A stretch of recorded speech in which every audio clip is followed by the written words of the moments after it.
माँ सरस्वती को नमन करते हुए नमस्कार विद्यार्थियों। तो आप रेगुलर क्लास ले रहे होंगे और आप देते हैं, ठीक है। आपको पता है कि माँ सरस्वती की खजाने की विशेषता कि आप जितना इसे प्राप्त करेंगे उतना ही बढ़ेगा। आप सोचते होंगे कि सर को कहाँ से प्राप्त है, तो यही है कि हम जितना पढ़ते हैं उससे दुगना हमें याद होता है। कहने का मतलब ये आप देखना कि अगर आप जैसे आपकी छुट्टियां आती है गर्मियों की, या अभी जो वर्तमान छुट्टियों का दौर चल रहा है, आपने एक सोचना है कि जैसे आप गर्मियों की छुट्टियां 2 महीने की होती हैं, ठीक है, और स्कूल चलती है आपकी लगभग 8 महीने स्कूल चलती है। तो आप उन 2 महीने की छुट्टियों में आप इतना भूल जाते हैं कि जितना आप 8 महीने में सीखते हैं।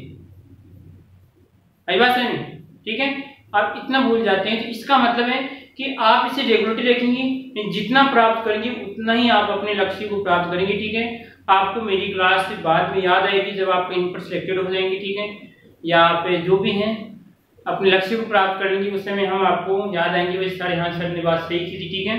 तो ये है कि आप इस समय का सदुपयोग कीजिए। जो भी आपकी देखो, अब ये तो है नहीं कि सभी विद्यार्थी या कोई भी ऐसा विद्यार्थी नहीं है जिसके सामने कोई समस्या नहीं है। कुछ विद्यार्थी क्या सोच रहे हैं कि यार मेरे तो ये समस्या है, मैं क्लास नहीं लूंगा, ठीक है। क्या सोच रहे हैं कुछ विद्यार्थी कि मेरे सामने तो ये समस्या है, मैं क्लास नहीं लूंगा, ठीक है। तो ये जो भी हैं, जो भी समस्याएं हैं उनको छोड़ना है जितना हो सके। किसकी मोबाइल की समस्या है, किसकी समस्या है, तो इस बातों को आपको नजरअंदाज करते हुए आपको रेगुलर क्लास से लेनी है, ठीक है।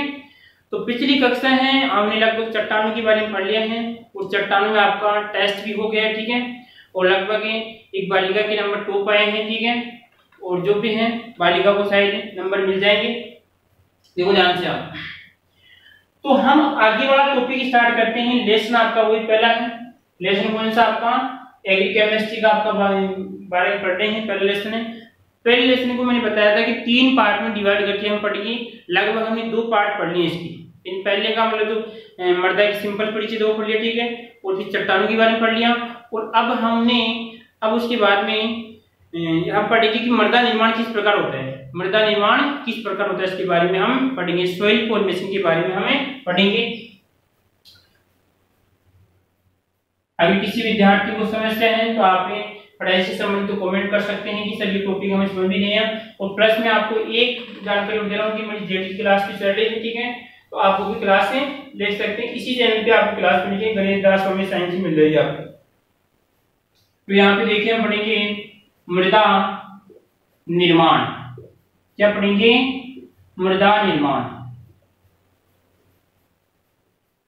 अब हमने पढ़ा था देश के नौजवानों की मृदा तो प्राकृतिक है। पहली क्लास में हमने पढ़ा था कि मृदा तो प्राकृतिक है, हम यहाँ पे मृदा का निर्माण कर रहे हैं।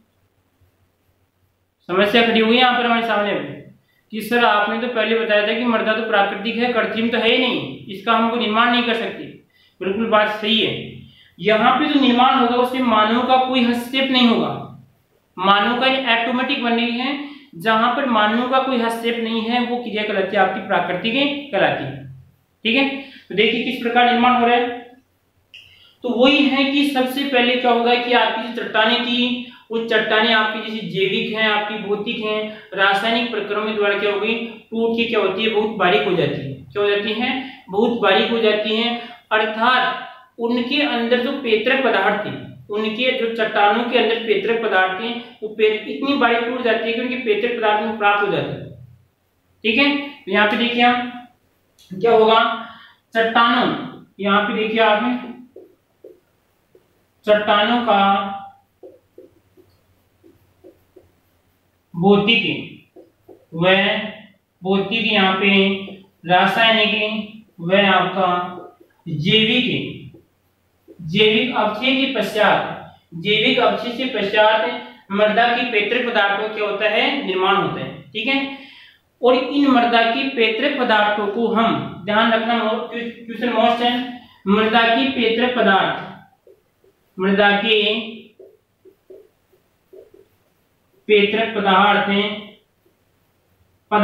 पदार्थों को हम क्या कहते हैं, उन पदार्थों को हम कहते हैं रिगोलिथ कहते हैं। क्या कहते हैं उसे? रिगोलिथ। क्या कहते हैं उन्हें? मृदा के पैतृक पदार्थों को हम देश के नौजवानों क्या कहते हैं, रिगोलित कहते हैं। ये पैतृक पदार्थ हमें कहां से प्राप्त हुए, जब चट्टानों का क्या हुआ था, भौतिक व रासायनिक और जैविक अपक्षय हुआ था, उसके पश्चात हमें क्या होते हैं, मृदा के पैतृक पदार्थ होते हैं। और उन पैतृक पदार्थ को हम क्या कहते हैं, यहाँ पर रिगोलित कहते हैं।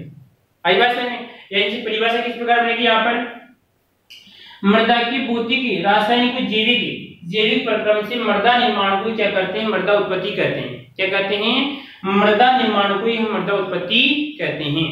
ठीक है, ऐसे ले सकते हैं कि आपकी सोइल फॉर्मेशन, सोइल प्रोफाइल या मृदा प्रोफाइल के निर्माण को हम क्या कहते हैं, मृदा निर्माण कहते हैं।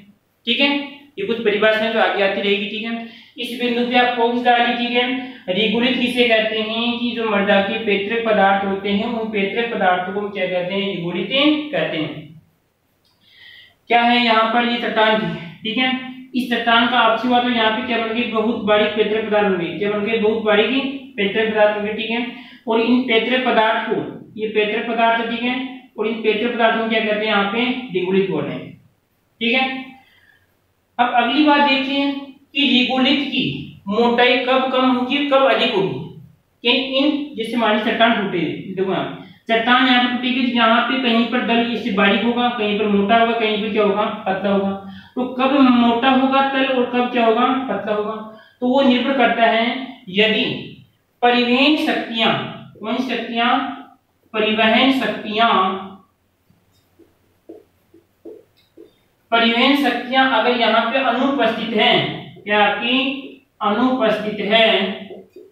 ठीक है, यदि जहां पे मृदा का निर्माण हो रहा है और वहां पर अगर परिवहन शक्तियां अनुपस्थित है, तो यहाँ पर जो रिगोलित है, ये रिगोलित पदार्थ है, इनकी क्या हो जाएगी, मोटाई बढ़ जाएगी। तो क्वेश्चन ये भी मस्त है कि रिगोलित पदार्थ किन्हें कहते हैं, तो यहाँ पर आएगा आपकी जो मृदा के पैतृक पदार्थ पाए जाते हैं उन्हें रिगोलित कहते हैं। ठीक है, उसके बाद रिगोलित की मोटाई कब बढ़ जाती है, रिगोलित की मोटाई बढ़ जाती है जहां पर परिवहन शक्तियों की अनुपस्थिति में इसकी मोटाई बढ़ जाती है।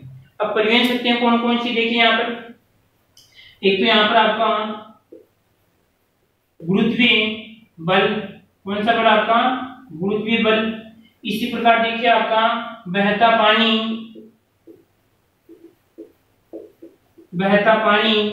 इसके बाद देखिए आपकी बहती बर्फें। ठीक है, और इसके बाद में आपकी वायु।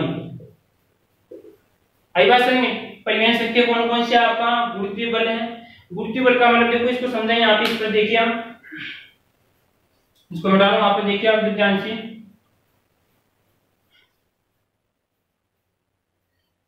देखो ध्यान से। ये हमारी क्या थी, चट्टान थी। चट्टान टूटने के बाद में क्या होगा, इसके हमें यहाँ पे पैतृक पदार्थ होंगे, इन्हें हम क्या कहते हैं, रिगोलित करें।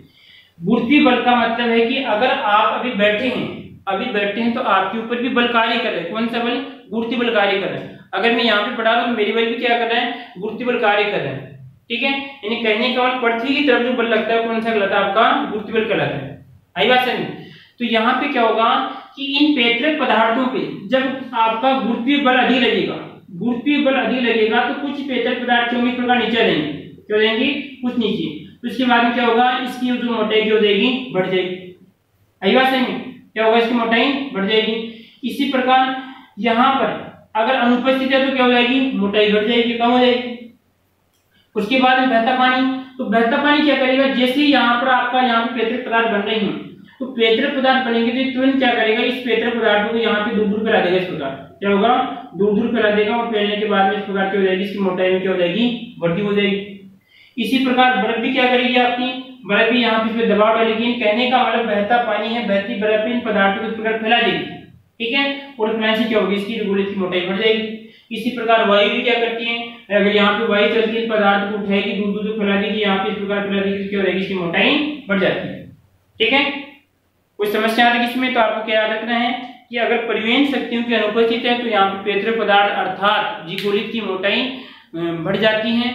और अगर मान लीजिए रिगोलित की मोटाई क्या हो जाती है, देखो यार थोड़ा, अगर परिवहन शक्तियां आपकी अनुपस्थित है, परिवहन शक्तियां अगर आपकी अनुपस्थित है, तो इसकी मोटाई क्या हो जाएगी, आपकी मोटाई कम होगी या ज्यादा होगी। देखो यहाँ पर अगर कंफ्यूजन है मेरे को, यहाँ पर थोड़ा बहुत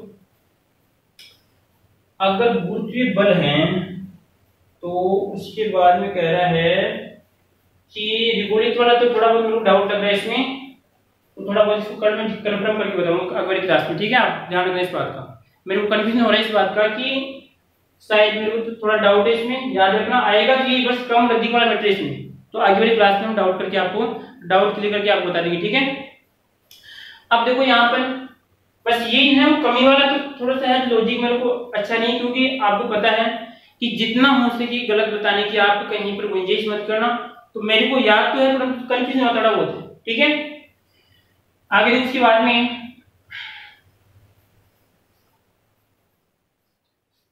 हाँ जी, इस बात को कल तक आगे वाली कक्षा याद रखना आप। अब देखो यहाँ पर आगे हम बात करते हैं आगे इसी बात को लेकर कि जो मृदा निर्माण का प्रक्रम है, मृदा निर्माण है वहां पर दो प्रक्रम है। कितने प्रक्रम होते हैं? दो प्रक्रम है, दो यहाँ पर आपके प्रक्रम है, ठीक है। दो प्रक्रम में पहला प्रक्रम कहलाएगा, देखो यहाँ पर आपका पहला कहलाएगा आपका अपक्षय, कौन सा आएगा आपका अपक्षय आएगा, ठीक है। दूसरा प्रक्रम आएगा देश के नौजवानों, यहाँ पर पहला प्रक्रम आपका अपक्षय है, दूसरा प्रक्रम आएगा आपका मृदा प्रोफाइल, प्रोफाइल का निर्माण या विकास, ठीक है। यहां पर देखिए प्रक्रम पूछे तो आपको दो बताना है, और उसके बाद में अवस्थाएं आती हैं, तो अवस्थाएं भी कितनी होती हैं? दो अवस्थाएं होती हैं। कितनी होती हैं? अवस्थाएं भी दो ही पाई जाती है यहाँ पे मृदा निर्माण की। कौन कौन सी अवस्थाएं देखिए, पहली अवस्था कौन सी करेगी आपकी, उनको भी समझेंगे, पहले आप अवस्थाएं देख लीजिए। पहले क्या होगा आपका चट्टानों का टूटना, टूटना, ठीक है। और दूसरी है कि आपके पेतरक पदार्थों से, यहाँ पे क्या बनेगी आपकी पेतरक पदार्थ बनेंगे, ठीक है। और यहाँ पर रहेगा आपका पेतरक पदार्थ, पेतरक पदार्थ थोड़ा बहुत पानी है,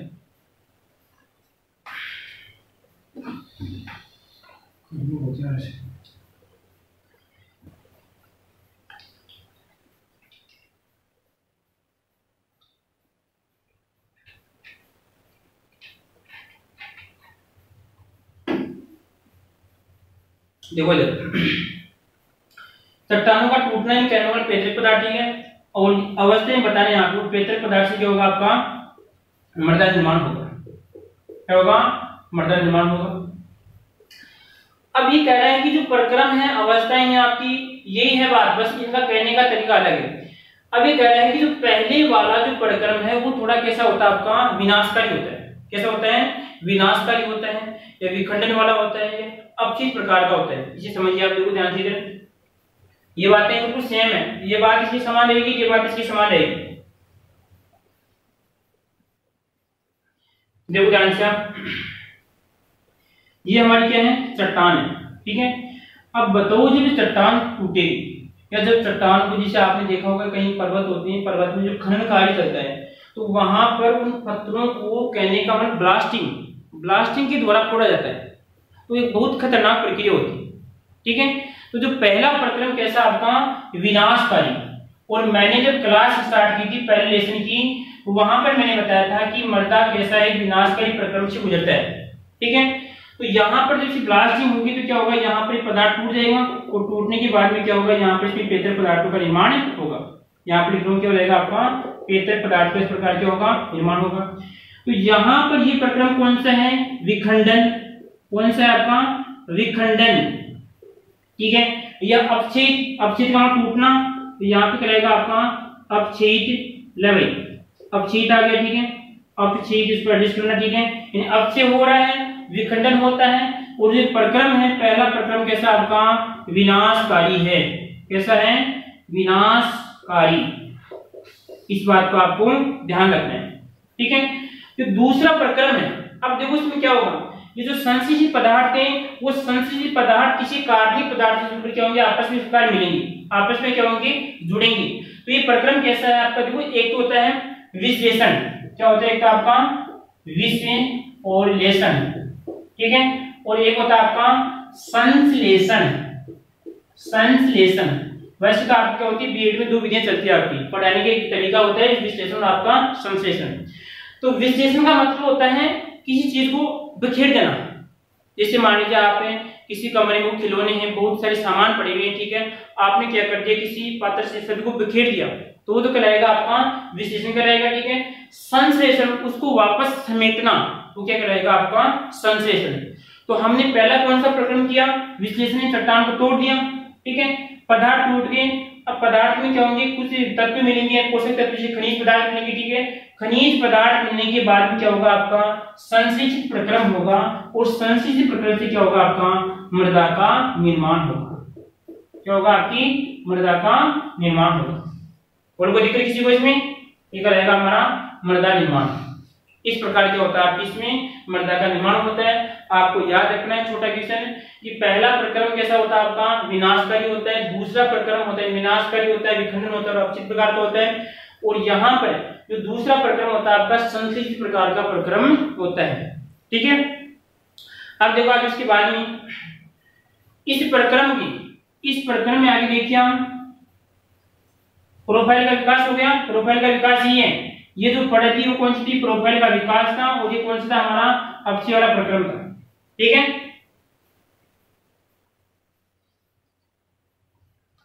तो परिभाषा सभी को आगे होगी इस तरह, परिभाषा अच्छी तरह फिर देखिए, वापस रिपीट कर रहा हूं। मृदा प्रोफाइल का निर्माण क्या कहलाता है, मृदा की उत्पत्ति कहलाती है। या हम ऐसे लिख सकते हैं, जब चट्टानें टूटती है, चट्टानों का टूटने का भौतिक व रासायनिक जैविक प्रक्रम द्वारा मृदा निर्माण क्या कहलाता है, हमारी मृदा उत्पत्ति कहलाता है, ठीक है।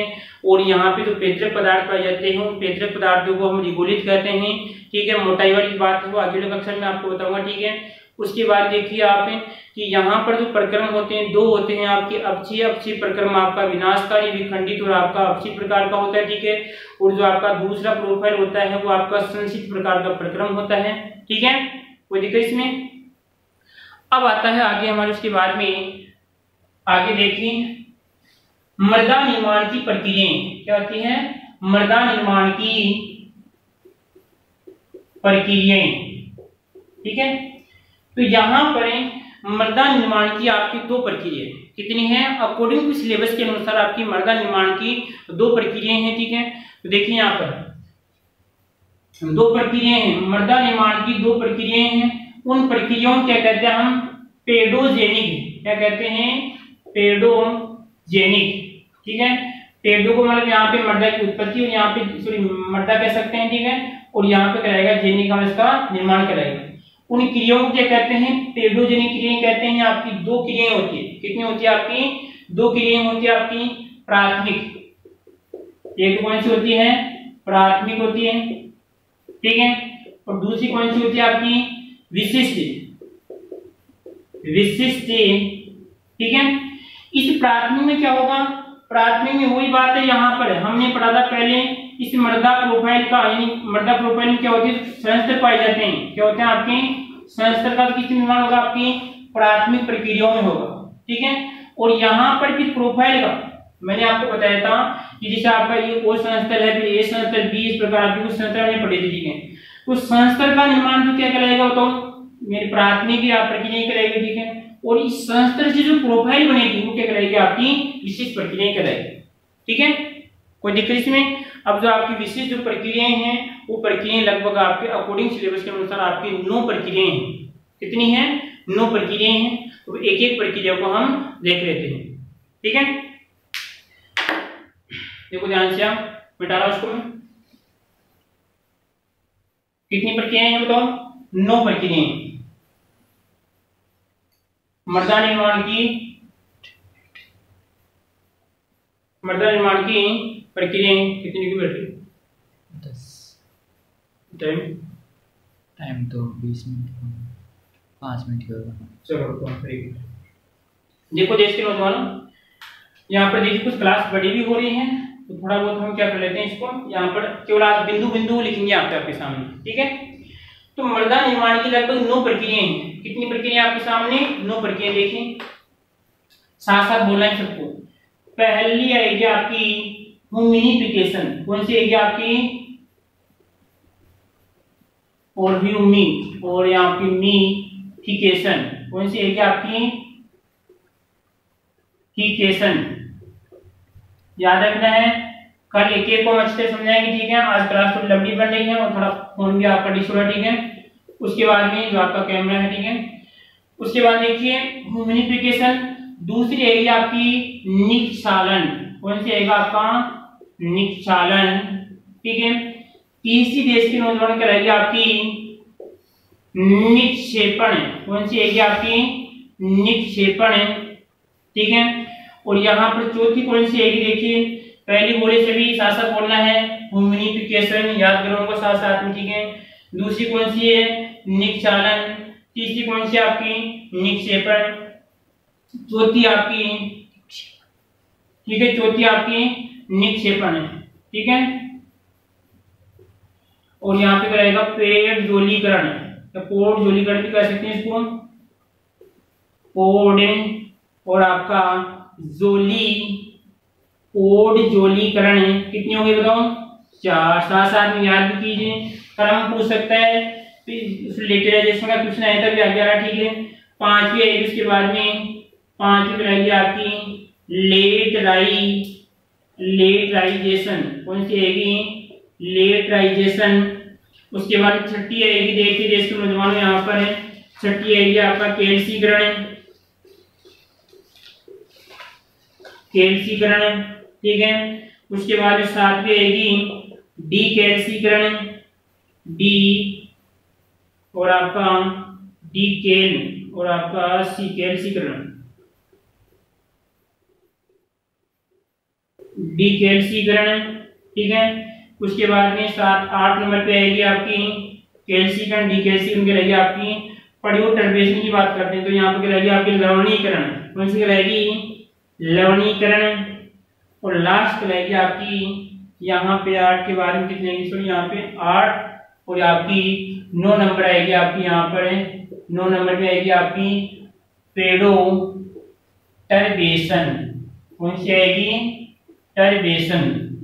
याद रखना सभी को, साथ साथ बोलिए सभी अपनी ईमानदारी से। अगर आप सरस्वती माँ को मानते हैं तो बिना देखे बोलना, आप अगर सरस्वती माँ को मानते हैं तो बिना देखे बोलना है, आपको मैं मान जाऊंगा कि आप विद्यार्थी पढ़ रहे हैं, ठीक है।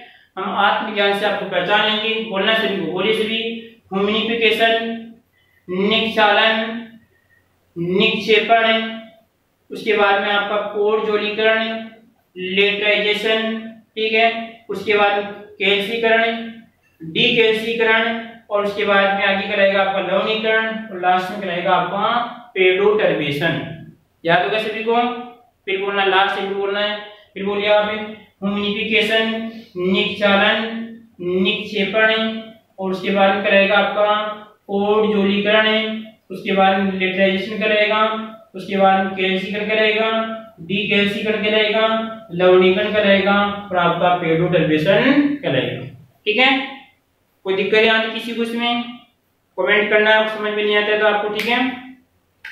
और ये जो एक को हम लगभग 2 क्लास में सभी को हम पढ़ने की कोशिश शायद 1 क्लास ही करेंगे, परंतु हम 1 क्लास में या 2 क्लास में आपको हम समझा देंगे, ठीक है। रोज आप क्लास लीजिए।